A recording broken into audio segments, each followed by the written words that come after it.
YCP అధినేత mind game ఆడుతున్నట్లుగా కనిపిస్తుంది.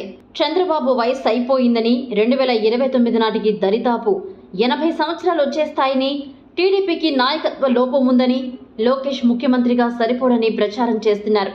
ముఖ్యంగా లోకేష్ పై ఎక్కువ దృష్టి పెట్టి వ్యక్తిత్వ వాహనానికి పాల్పడుతున్నాడు.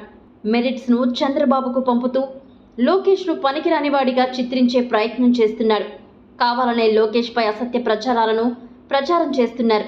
లోకేష్ వల్ల పార్టీకి చెడ్డ పేరు వస్తోందని, మంత్రులను ఎడాపెడా మాట్లాడుతున్నాడని, సీనియర్లను లెక్క చేయడం లేదని, అవినీతికి పాల్పడుతున్నాడని రకరకాలుగా వార్తలు వడ్డిస్తున్నారు.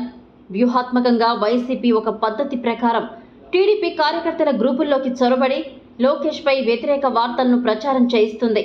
అలాగే మౌత్ పబ్లిషింగ్లో లోకేష్ను అసమర్థునిగా ప్రచారం చేస్తుంది.